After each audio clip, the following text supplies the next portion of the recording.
Tu vois, le monde se divise en deux catégories. Ceux qui ont un pistolet chargé et ceux qui creusent. Toi, tu creuses. Les gens des Oses, on les appelle toujours les Élusates.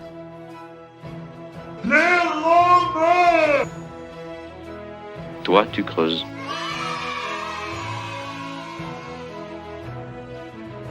Le Gers, une histoire à creuser, le podcast qui parle d'archéologie et d'histoire à Eauze dans le Gers. Épisode 4. Les petites fenêtres sur le passé. Bonjour à tous et bienvenue parmi nous. Je suis Laura, archéologue et médiatrice culturelle au pôle archéologique Élusa Capitale Antique à Eauze dans le département du Gers. Le passé d'Élusa est riche en découvertes archéologiques.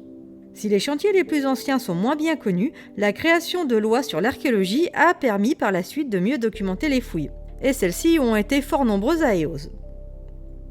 Les travaux menés autour de la gare entre 1920 et 1923 ne nous ont laissé aucune description. Quelques objets néanmoins ont été sauvegardés.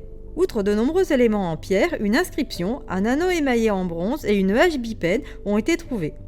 Ces vestiges sont aujourd'hui exposés au musée du Trésor d'Eauze.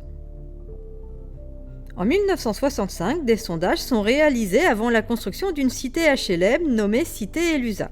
Sans surprise, des tuiles, des briques, des lampes à huile sont découvertes, mais c'est la toute première fois que les fouilleurs observent, à grande échelle, le plan des rues de la cité antique avec ses égouts. Cette organisation urbaine témoigne de la qualité des constructions présentes au sein d'un quartier et la richesse de la ville. Le mode de vie raffiné des élites se retrouve notamment à travers des objets comme les céramiques sigillées, de luxueux éléments de vaisselle confectionnés à Montant dans le Puy-de-Dôme. En parlant de céramique, les fours de potier, c'est pas ce qui manque à Élusa. En effet, de très nombreuses fouilles réalisées entre les années 70 et 80 au niveau du stade communal et lors de la construction du centre commercial ont permis d'en découvrir plus d'une dizaine.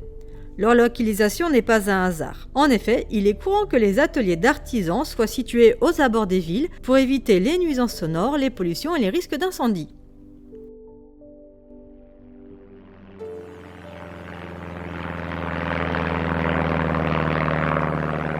Dans les années 90, des prospections aériennes sont réalisées par Catherine Petit-Aupert. Elles permettent de donner une vision assez précise de l'organisation de la ville antique grâce à la maturation différentielle des plantes.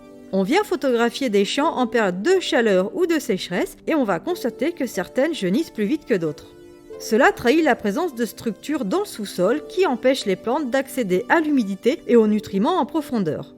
Les photographies réalisées montrent, comme en négatif, le réseau des rues, des murs et les structures importantes de la ville.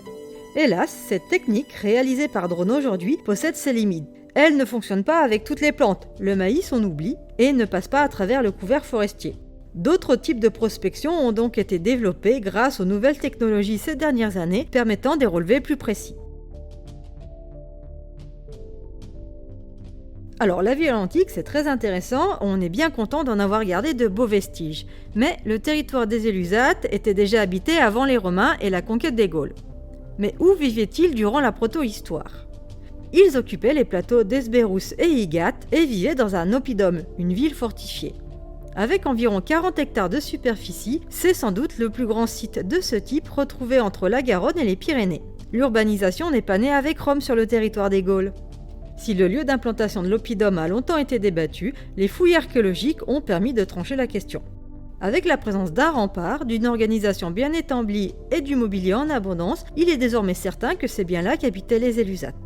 Ceci dit, de très nombreuses questions subsistent. Par exemple, pourquoi les Élusates ont fini par délaisser leur oppidum pour créer une ville à la romaine à proximité ? Seules de nouvelles fouilles permettront d'apporter des réponses à ces interrogations. Autre lieu à ne pas oublier, la cité médiévale, aujourd'hui le cœur de la ville d'Eauze. Elle a aussi fait l'objet de recherches, documentation bibliographique, sondages, etc. Mais du fait de sa forte urbanisation au cours du temps, vous comprendrez qu'il est difficile d'entreprendre de grandes campagnes de fouilles. Il n'y a que la réfection de la place d'Armagnac en 2008 qui permit une fouille sur un espace assez vaste au pied de la cathédrale. Les raisons de ce nouveau déplacement de la population entre la ville romaine et la future ville médiévale restent encore très mal connues.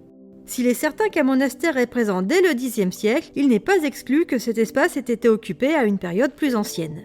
En effet, des tombes chrétiennes de la période antique y ont été trouvées et le culte de Saint Luperque, évêque et martyr du IIIe siècle, y est attesté par une inscription. Mais rien ne permet de savoir si les premières communautés chrétiennes d'Éos ont pu s'installer sur la colline à la période antique. Vous connaissez désormais les différentes petites fenêtres qui nous ont permis de découvrir le territoire des Élusates depuis la protohistoire jusqu'à la période médiévale.